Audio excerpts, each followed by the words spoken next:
Hello listeners, Jordan here. I just want to let you know that you can listen to Nighttime early and ad-free on Amazon Music. Include it with Prime. Hello listeners, I got a little nighttime bonus for you here. This episode was originally planned as a premium feed exclusive, but I'm adding it here in the free feed as a thank you for the tremendous response I received to last episode's request for support in the Best of Halifax survey. If you happen to miss that episode or didn't hear my request, let me remind you. There's an annual survey in my city called the Best of Halifax. In this survey, businesses, people, and services are nominated as best in their individual categories. I'm proud to say that Nighttime has been nominated in the category of Best Podcast. And with a moment of your time, I think I have a good chance of bringing the award home. But first, let's be clear, this isn't about a corny plaque on my wall. The recognition that comes with the Best of Halifax award will make the show more attractive to future guests I may invite to appear. And hopefully, it'll increase my chances of sharing their stories with you. So please support me by hitting pause and visiting nighttimepodcast.com. The first thing you'll see is a link to the vote. And this isn't one of those complicated voting things. My mom, who doesn't understand the difference between a text message and a Facebook Messenger message, managed to vote in about 45 seconds. Let's see if you can beat her record.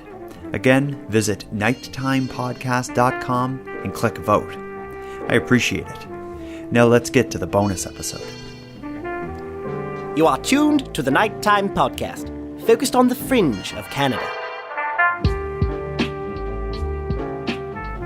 Hello, listeners.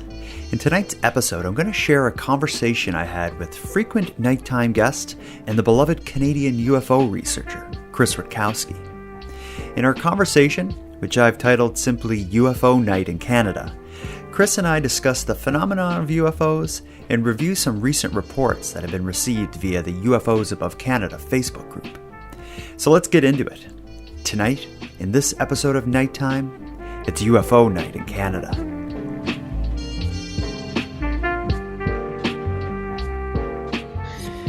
Chris Rutkowski, it's been too long. I think this is probably your longest hiatus between appearances here. It's been a couple months. How have you been?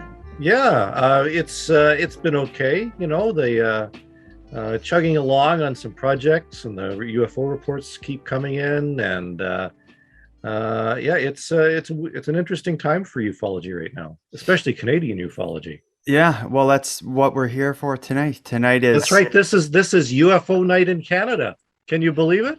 It is UFO Night in Canada. And speaking of that, what I wanted to ask you about, just to start it right off, is I saw your name come up in a survey that was done about Canadian UFO experiencers. What is the story with this survey that was done? Oh, well, yeah, there was what's interesting, you can tell that the pandemic is kind of on the wane in some places, not necessarily in all places, obviously, but the TV shows are coming back. Yeah. And since the end of 2019, a lot of TV production slowed down, and things were not being done. But even despite that, at the end of 2020 and the beginning of this year, there are a bunch of TV shows reached out. I did 2 shows in studios, and so that was interesting because they had to all have all the protocols in place, and everybody had to be so far away, and that type of thing.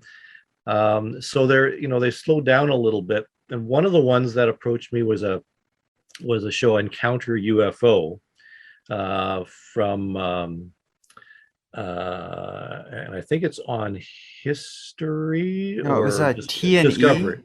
A&E. Oh, yeah, not A&E. T&E. Yeah. Travel and entertainment. That's what that is. Different than arts and entertainment. A whole different genre. Yeah. And so a number of us were filmed for that. Myself, MJ Benias, I know Stan Mahalik was also filmed, and a few other people for that. So in fact, I think the episode about Falcon Lake was either this week or is coming up next week. Okay. So I don't know what they used. So we'll get to find out. But yeah, they did a number of interesting cases. Shag Harbor, I think, was included in the series. So as promo for that particular show, they contracted a polling company at the Ipsos to do a survey of Canadians about UFOs, and so they produced that in conjunction with that. Is something a little odd that one of the questions was something along the lines of, I don't have it in front of me, but something along the lines of, do you think the government should be better prepared to fight off an alien invasion or something like that? Which is a strange poll. Yeah, that's jumping right into the deep end on the survey. Yeah. So, you get the idea that it was done by a TV company. Yeah. But, the general question, do you believe that the government is suppressing information about UFOs, or do you believe that intelligent life exists and so forth, was actually right in there. In fact, the results were a little bit better than I had thought. The number of people, the percentage of people who believe in UFOs was greater. Again, I don't have it in front of me, but it was somewhere around the 50 to 60% range. So it was actually pretty impressive. Mm-hmm. And they actually had a thing about have you seen a UFO? And the percentage was around 10%, which is something that's very, very consistent. Mm-hmm. We get this all the time with polls like that, have always asked a question like that that's a similar result, and it's consistent with what we believe. So about 1 in 10 people believe they've seen UFOs, and it's not just Canada, it's also the United States. So you can say 1 in 10 North Americans believe they've seen UFOs, which is fairly significant. It's out of Canadian population of let's call it 40 million. So 4 million people believe they've seen UFOs. So Canada has some really good cases, and since this is UFO Night in Canada, I know that you have this link on your website for people to report UFOs. Oh, I sure do. And I've been getting. You have some cases that you want to maybe talk about? Oh man, I got a bunch of them. And not only do I have cases, I have a eyewitness interview on my phone that I want to play for you for one of my favorite cases.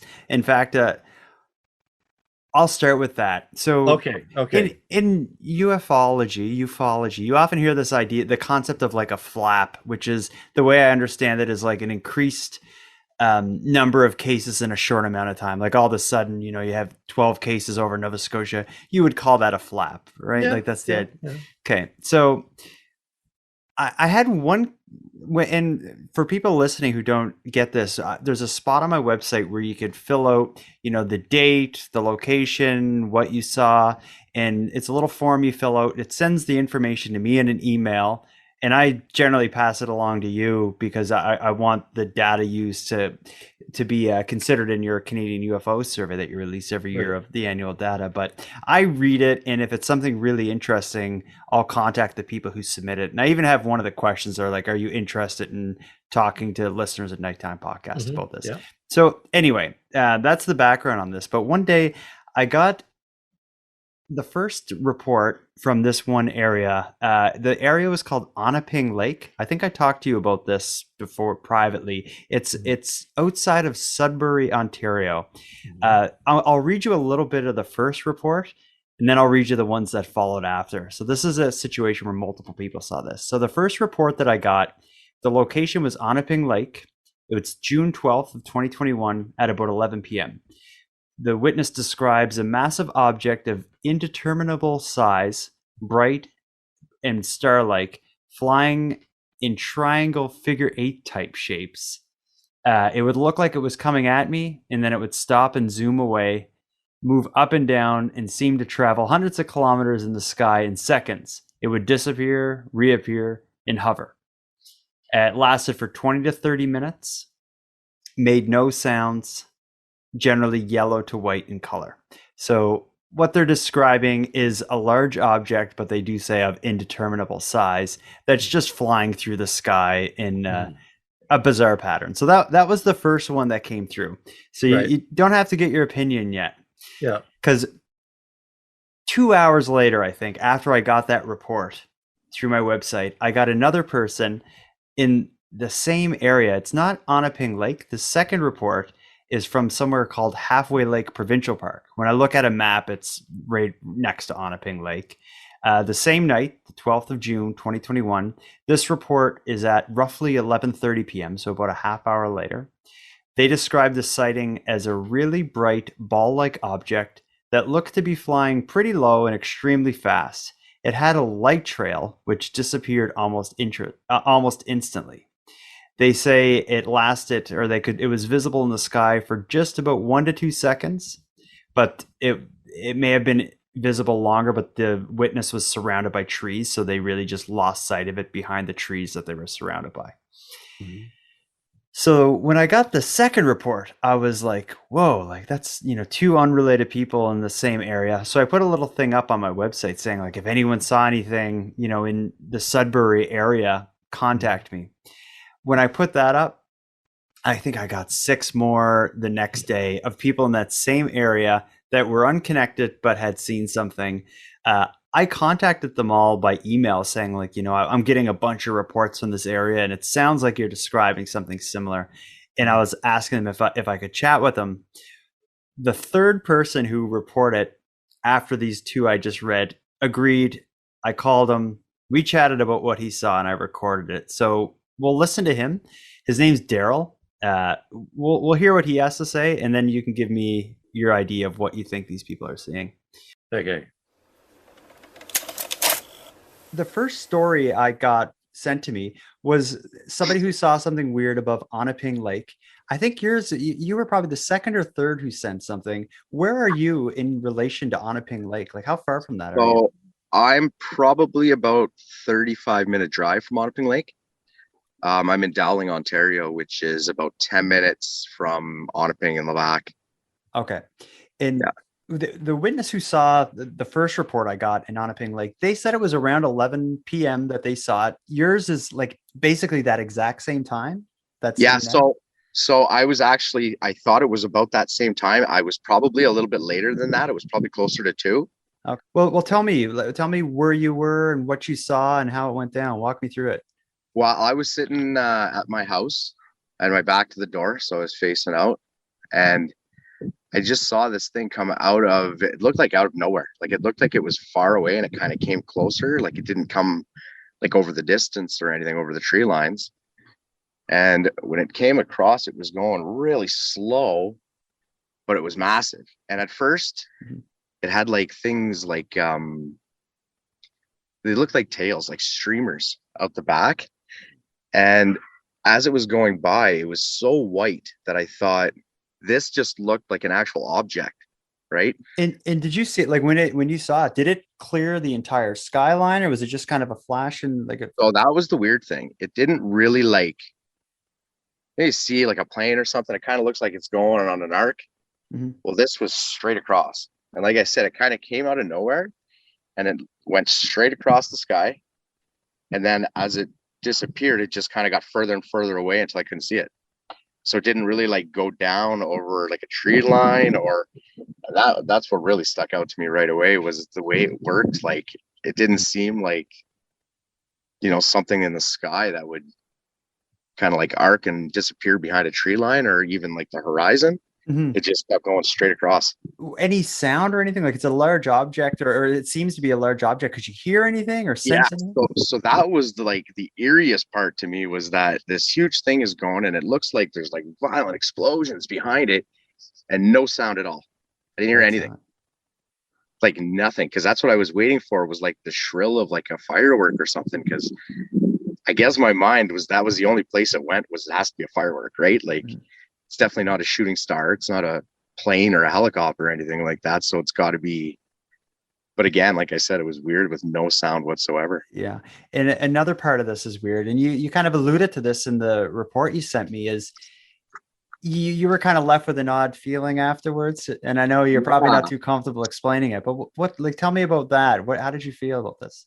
Well, as it was going across the sky, I remember looking at it. And when I tried to focus on a part of it, it kind of like I don't even know how to explain it. It almost like it went out of focus, or it was like almost like hard to see, like it was just like blurry. And then my eyes would go to a different part of it. And as I was looking at it, we kind of do the same thing, kind of go out of focus just in that spot. And then my eyes would go somewhere else and the same thing would happen. So it was really, really weird. And I just remember being like having just like a general confusion. Like I wasn't sure what to think, you know? I think in the moment I felt like connected to this thing in a way where it was like cognizant of me, I guess. Like it was like, it almost like it knew that I was there, kind of. I don't know, it was weird, man.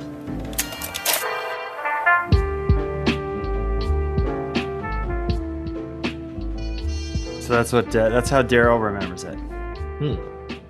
So his, although more detail when you hear him describe it, but it's very much in line with all of the other reports describing it.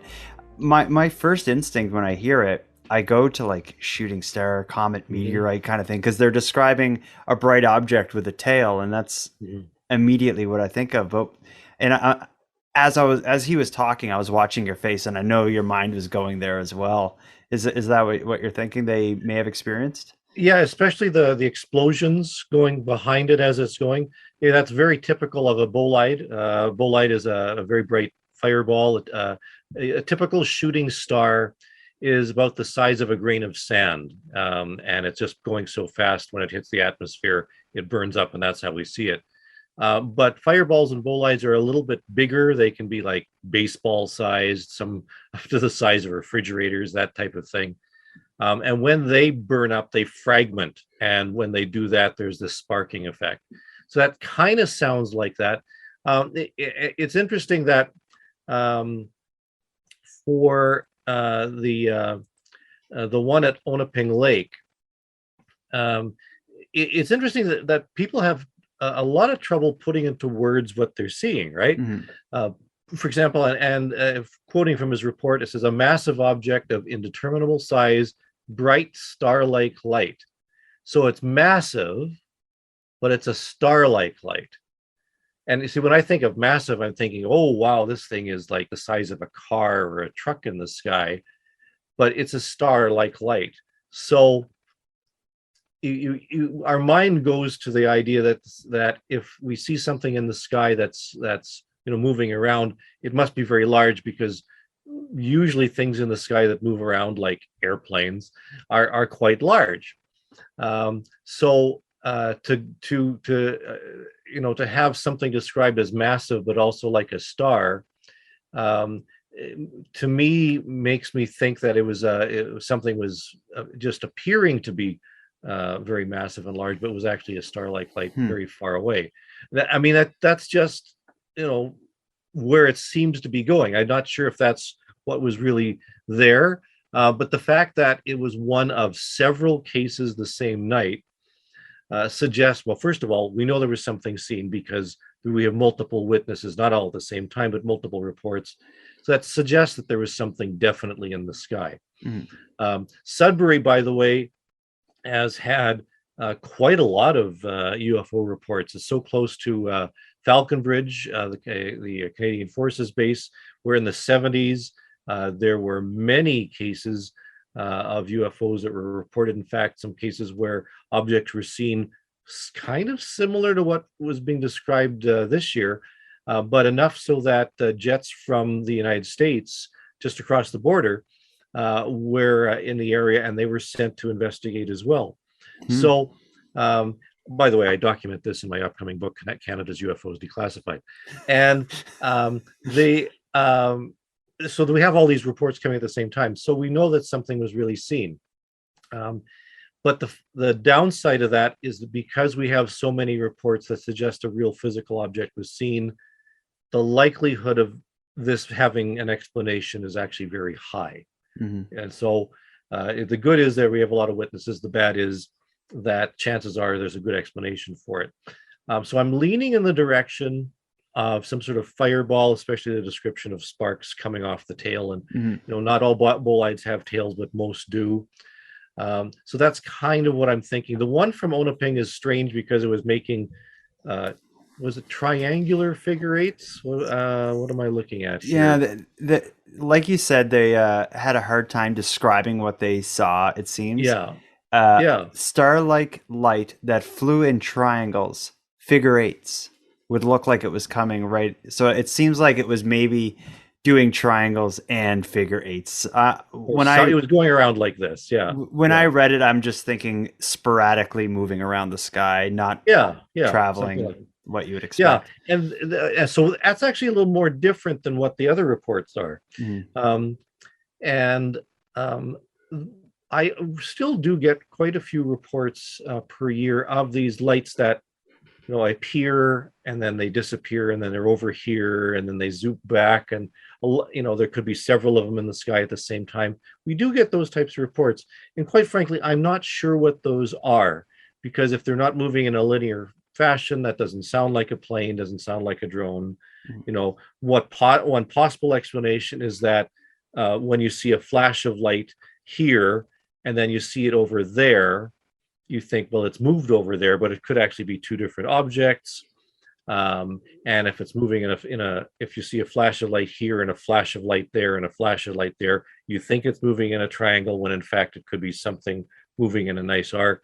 I don't know. But we do get these types of reports relatively frequently, and it's really hard to understand what people are seeing in many cases. So we don't have all the answers, and I think that's an important note to make. Yeah. With one last question about this one, and we'll move on to another report that I have for you. Is like I know major astronomical events. There's a record of certain Halley's Comet or whatever, like, but our smaller ones, is there a record of like what's happening in the sky in terms of like smaller fireballs and comets and bolides and such? Yeah, as a matter of fact, there is an organization called MEAC, and a few others. There's a Canadian version too, which records fireball events. And I'm just going to call this up right now. Meteor Fireball Report, maybe something like that. American Meteor Society. Mm-hmm. And as a matter of fact, we can look up fireball sightings 2021.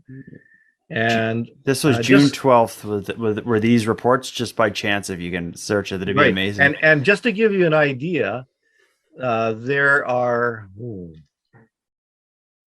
I don't know, 100 reports on this. No, maybe not. Maybe 30 or 40 reports on this page, and there's 109 pages just for 2021. Wow.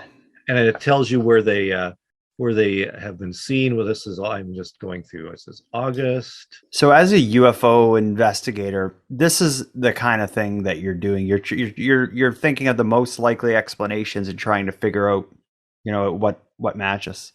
Yeah. And it's just it's a tool for trying to understand what people have been seeing.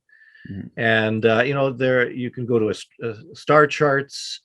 Some people for aircraft go to flight trackers and things like that. It's just a matter of using a number of organizations or a number of sources for trying to understand what it is that people were seeing. Mm-hmm. And I'm just looking here. We've got 4:27 Atlantic time. There was a bright fireball seen over Prince Edward Island. The day before, there was one seen 11 o'clock at night, June the 11th, over Ontario. Actually, there's another one, June the 11th. So June the 12th, the one in Prince Edward Island is a little too far for... And early in the day, too. Yeah. So the short answer is no. Mm-hmm. But that doesn't automatically rule it out, because these are things that have been reported to the American Meteor Society. Yeah, I'm going to assume extraterrestrial then. Yeah, I think so. Yeah, yeah. Specifically Zeta Reticuli in this case, I think. Yeah. I got another one for you. This is a historic case. People still, this kind of surprises me, is people will report through the portal on my website things that happened, 30 years ago. But here's one from Regina, Saskatchewan, and the ones that I have on my phone here are ones that were reported in the last month. So these are all new reports, although some of these are historic in nature. So this is Regina, Saskatchewan, the 15th of September, 1985. So Okay. at 7 p.m., the witness, along with two friends, they were 12 years old at the time, were playing in the yard when what looks like complex schematics projected onto the lawn we were playing on. It was not just on the lawn. It was just on the lawn with nothing overhead, no noise, and it was clear. It lasted about 30 seconds. Let's see how else they describe it. The shape of the object. Complex geometric shapes projected on the grass from above. There was no sound. And then after 30 seconds, it vanished. So that's all the detail. Yeah, not your standard UFO report either. No, and you do in your survey, you have like a weirdness meter or strangeness. Strangeness, yeah, this would be up there. This Yeah. would be up there. Yeah. And what do you do with these cases? Because they're too long ago to investigate.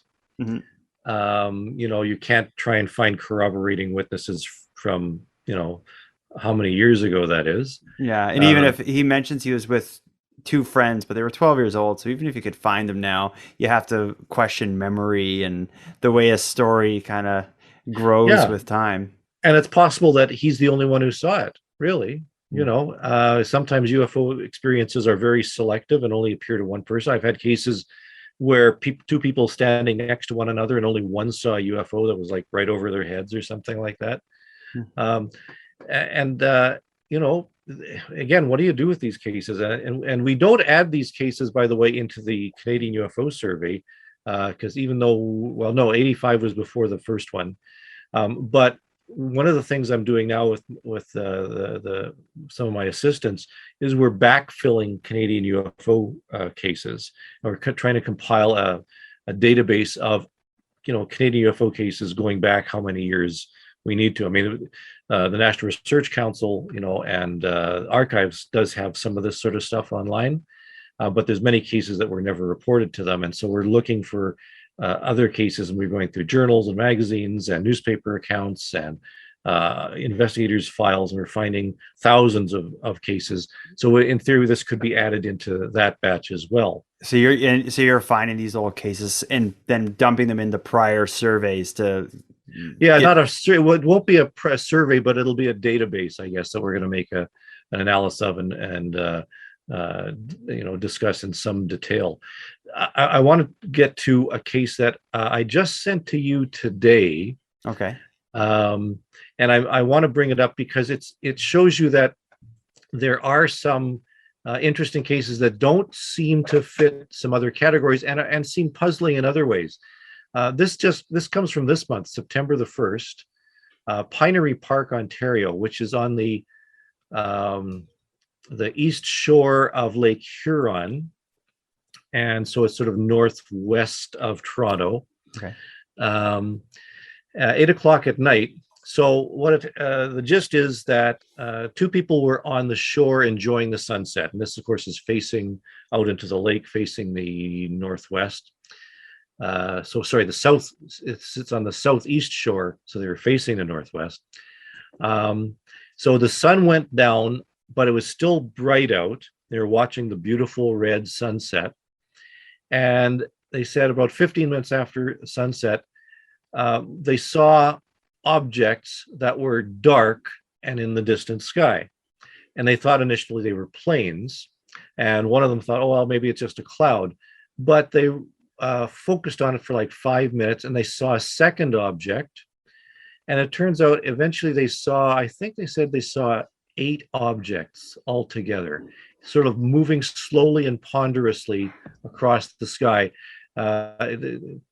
witness said an analogy would be standing somewhere near to an airport and watching jets approaching landing and wondering how something so large can move at an apparent slow speed and not fall out of the sky.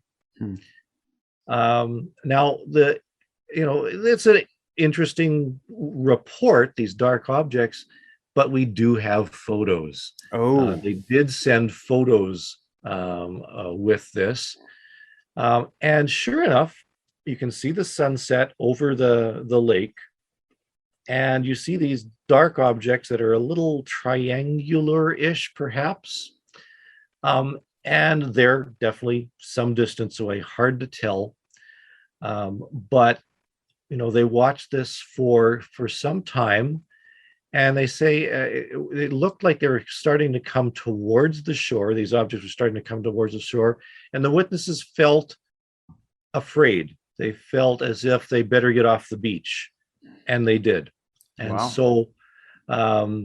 So just a matter of a half an hour, they said, let's get off this beach. So they left, and that was the end of the sighting. Do you have any theories on what it may have been in the sky? Well, I'm not sure. If it hadn't been for the photos, I might have just said, well, that's the same day. It turns out that that was just before the Toronto Air Show. That's some distance from Toronto, but it's what 100 kilometers, so not too bad. But when you see these objects slowly, ponderously, if they were doing that for about half an hour all over the lake like that, just at sunset, no lights associated with it, not sure about that. The next thing that popped into my mind was simply because they seemed a little bit irregular, was starlings. That we do get these murmurings reported of starlings, and a murmuring are these black shapes that morph into different shapes as you're watching them in the distance, and they're flights of thousands of starlings that are moving in the sky right at sunset, and they look really weird. I've seen them a couple of times myself, and if you don't know what they are, you just think there's this amorphous blob, transmuting between dimensions as you're looking at it. It's really weird. And other than that, I'm not sure what this was, but the witness was very credible. As a matter of fact, the witness actually reported this not to me originally. The witness reported this to the Coast Guard, and the Coast Guard referred the witness to me. Wow. So there's some interesting stuff associated with this case. So this was September 1st.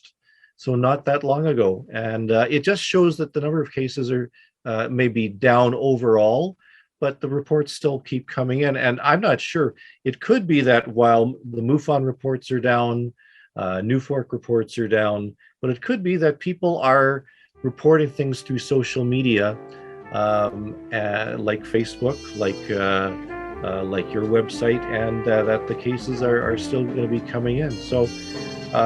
It will be interesting to see by the end of the year whether the numbers are going to be maintaining an upward trend, a downward trend, or reacting to what's happening in the States in some fashion.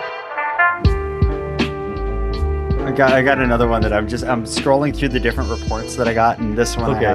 I think pop it on me. I think I may have mentioned this one to you before. This is another one that's going to be high up on the strangeness meter. Okay. So this is from. The town is called Desbarats, Ontario. Desbarats. Oh, Desbarats, I think. Desbarats, Ontario. Yeah. 20th of November, 2018. So get this. Okay. The witness describes an alien disguised as a fly. It was flying around in their kitchen when they realized. And then I thought, why is there a fly in the dead of winter? So I hit the fly. The alien came out of the body of the fly and revealed itself in front of me. But then they go on to say that I feel that explaining this is going to be a lot easier than typing it. So that's how the report ends. I've since been in touch with this person. Okay, yeah. And something's going to come of this. They it's not a joke. They have a serious story that they're going to share. So that's in the future. But Oh, okay. I guess at this point, the kind of research you do in UFOs, I don't think is going to be able to help give an idea of what may have happened to this person at this point. Yeah, and we don't know. Like I say, we don't have explanations for everything. There are cases that simply defy explanation, and I know that hardcore debunkers would just say, well, the guy's been smoking a little too much wacky weed or whatever. You sound like my dad.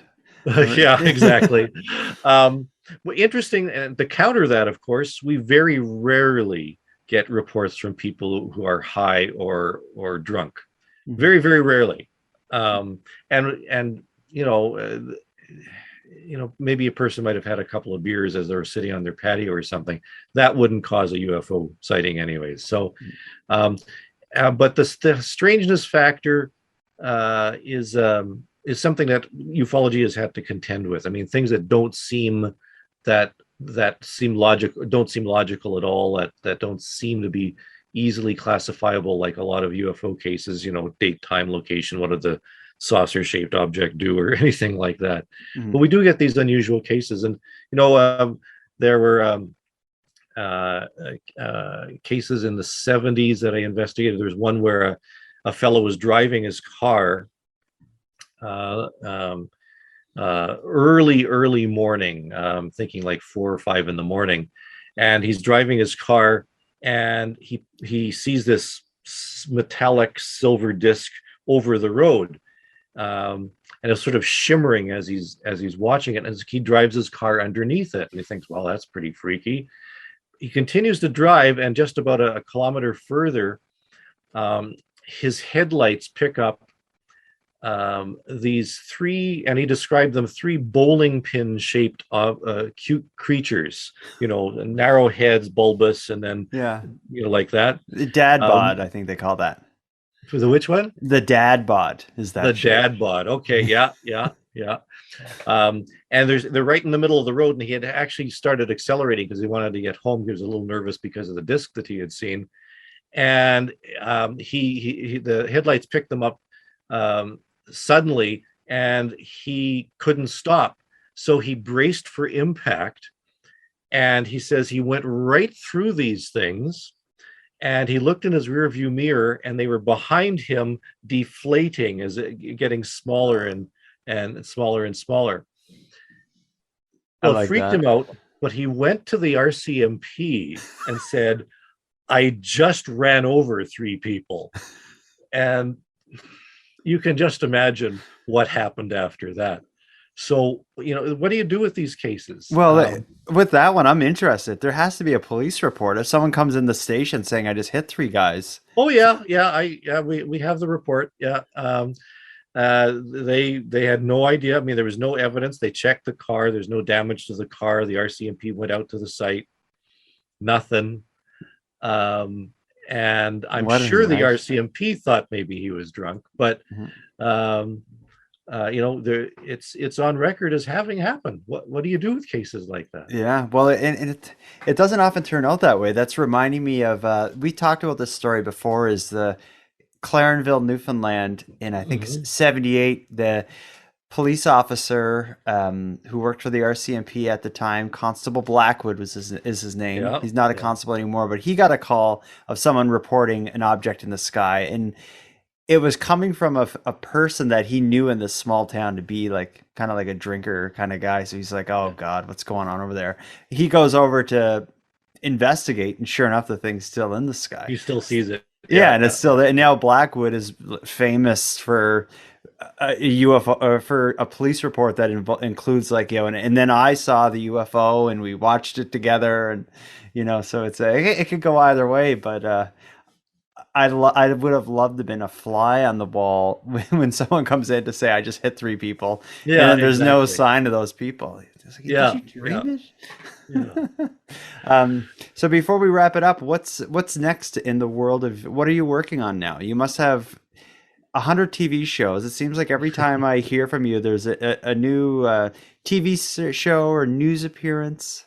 I guess it's like before you answer the question, is like you have such a great reputation in Canada for being into the phenomenon and having so much knowledge about it, but you're so like logical and reasonable. So it's so great to hear you discuss it. Well, thank you for I'm sure that. that's why they come to you. Well, yeah, it is, and I want to say, that one debunker was posted something the other day, said that Chris Rutkowski does it all for his ego, and he's narcissistic and all this sort of stuff, and he doesn't give credit to anybody. I give credit to everybody who's out there who contributes to the Canadian UFO survey. I mean, I've got assistants who I credit all the time. Every year, we in our database, we indicate where the source is, whether it's MUFON, NUFORC, or from the general public.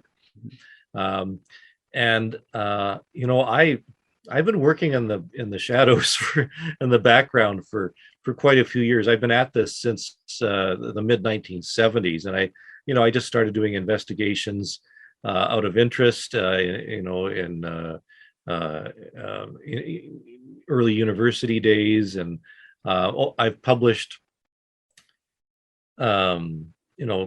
scientific articles in peer-reviewed journals. I have articles in the medical journal, astronomy journals, psychology journals, and all from a scientific point of view. And I make no bones about it. I say, I've learned from experience. I've talked to so many people, and I give credit to you for the show that you do. Thank you. And for the websites that you've been involved with. Because it's a collective hobby, I suppose, for a lot of people. There's a lot of interest, and it's something that people are fascinated with. And I think what my approach is to be realistic, call a spade, and engage with individuals, listen to individuals, and be willing to share the information. And I have the survey blog. I have my own personal blog on UFOs, where I try to present as many cases as possible, government documents and so forth. I've got a bunch of books that I want people to know some of what I'm interested in. And my bookshelf doesn't have as many books in it anymore, because I'm donating to the archives. But I've got weird artifacts that people have given me, ranging from Snoo, the Reddit alien. That's what he's named. That's what the Reddit alien's called, by the way. I had no idea he had a name. Yeah. To beer, alien beer, booze, and trinkets, and things like that. So it's an interesting thing that people are fascinated with. And there's a reason for that, because we have this desire to understand what's really going on, and are we alone in the universe? And the UFO phenomenon may not answer that, but a lot of people believe so, and it does make us think about our position in the universe at the very least. Yeah.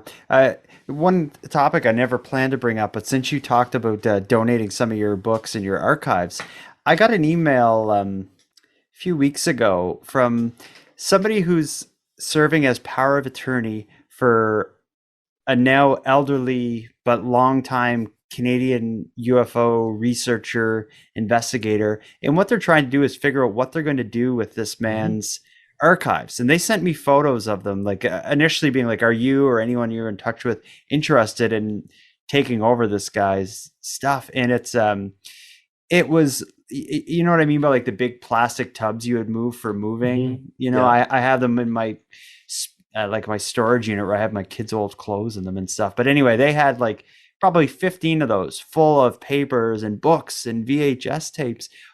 For people who have been doing this like as long as you have, where does this stuff go? Like I'm just imagining, like, when somebody's like downsizing, you're getting out of your house, going to your apartment or something. What happens with this stuff? Where did you donate yours? Well, yeah, as a matter of fact, that's I had thought about what I was going to do with my own collection. And I actually had an old will that I had drawn up 25 years ago or something. And I just, said, I'm going to give it all to the Center for UFO Studies in the States, because at that time it was quite active, and Alan Hynek and I were still talking, and that type of thing, before he passed away. And I thought, I'll just do that. Well, that went by the wayside. And then the University of Manitoba archives archivist actually approached me because of my involvement and said, "What are you going to do with your stuff?" Because the University of Manitoba archives actually has a huge collection of paranormal um, materials. I think there's something like 40, or maybe it might be 50 separate collections of from people who passed on and donated their books, their personal papers, their investigations, audio tapes, videotapes related to paranormal phenomena, mostly ghosts Cool. and things like that. But also there's some that were from people who had an interest in UFOs, and they donated some small collections of books, and so they wanted to know if I was what I was going to do with mine. And I thought, well, this is an interesting way of doing it, because they said we were going to probably digitize some stuff to make it easier for people to access. The book collection itself is fairly substantial. And so we did that. And it's still in the process. The pandemic put it on hold for a while because we couldn't access the archives, and it was actually closed down. We've started up again. I donated probably 25 or 30 boxes more over the past month or so. But it's a good question. What do you do with this sort of stuff? And it turns out that Canada actually has some pretty decent collections in this regard. In addition to what's happening at the University of Manitoba, the University of Ottawa has the Arthur Bray collection. Arthur Bray was a very active UFO investigator and researcher. His collection is at the University of Ottawa in its archives. Bray was most notable because he gave a presentation to the Canadian Senate about UFOs, to the Science Council. To the Science Policy Committee or something like that. I forget what it was now. But so he was very active, and most of that was donated within the past 25 years or so. I think somewhere in the 2000s of the last chunk. And John Musgrave, the Alberta researcher, amazing guy. His collection was actually acquired by MUFON, and is somewhere down in MUFON in the United States right now. So there are these collections across, and of course everybody knows about Stan Friedman's collection. Being shown at a museum. Yeah, and it's so there's some interesting collections across. So there's some a movement right now to do that. Jan Aldrich, a historian on UFOs, has a tremendous effort with Barry Greenwood and a few others to digitize UFO papers. And I think they've managed to digitize most of QFOS. They've acquired all of NICAP. They've digitized tremendous, I don't know how many tens of thousands of pages now. There's an ongoing project funded through the Fund for UFO Research to try and put some of this material online. As a matter of fact, one of the things I'm doing now is I'm going through some of their records, looking for Canadian cases, and I'm finding some amazing stuff. So there is a concerted effort, and the one that I think is most preeminent is it's AFU. And I'm trying to remember I don't know how you keep all the acronyms. Yeah, great. Basically, it's in Scandinavia. It's in Sweden. I think it's Sweden. anyways, they have a huge archive. All the UFO magazines, all the UFO publications, the little magazines, the little newsletters, case files, books. They're all in this fantastic library in Scandinavia, and a lot of them are being digitized. As a matter of fact, they have a site you can go to, afu.se, where you can look and read UFO magazines from the 50s, the glossy stuff, the newsletters. That's the stuff I love. Is those old like kind of like fanzines, these independent magazines from 60s and 70s. That's when stuff was awesome. Yeah. And so there's a big effort right now to preserve this type of information, and there's some real gems in there. Absolutely. Great. Well, I'm going to look into that. But anyway, I appreciate your time tonight. I always enjoy hearing you discuss both the current events and what's going on in the world, but also looking at the individual cases. So I appreciate you doing this with me. Okay, thank you. Great to do it. Keep up the good work. Last thing, you have a book coming out soon? Yes, it was supposed to be out in June or July. It's been delayed until autumn. I don't know what that means, but coming out soon. It's you can look it up on online already. It's Canada's UFOs Declassified, and it's all about some interesting cases that are buried in the Library and Archives Canada. Well, I want a signed copy when it comes out. Yes, yeah, it'll be available for $20 or $25, but for you, $30. All right, Chris. Well, thank you so much, my friend. Until next time. Okay, thanks. Right, bye. Bye.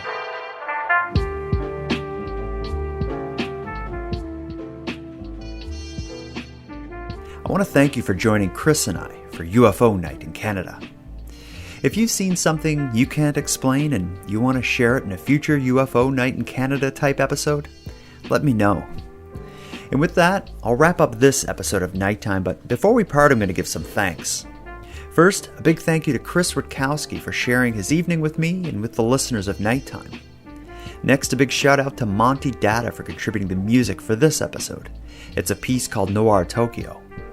And lastly, I have a massive thank you to everyone who listens to Nighttime, as without your interest and your support, this show would be as pointless as it would be impossible.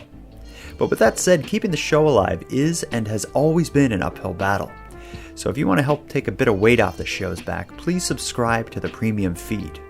For about the price of a cup of coffee, you'll help keep the show alive and get a little bit more than what you'll get here on the free feed at patreon.com/nighttimepodcast.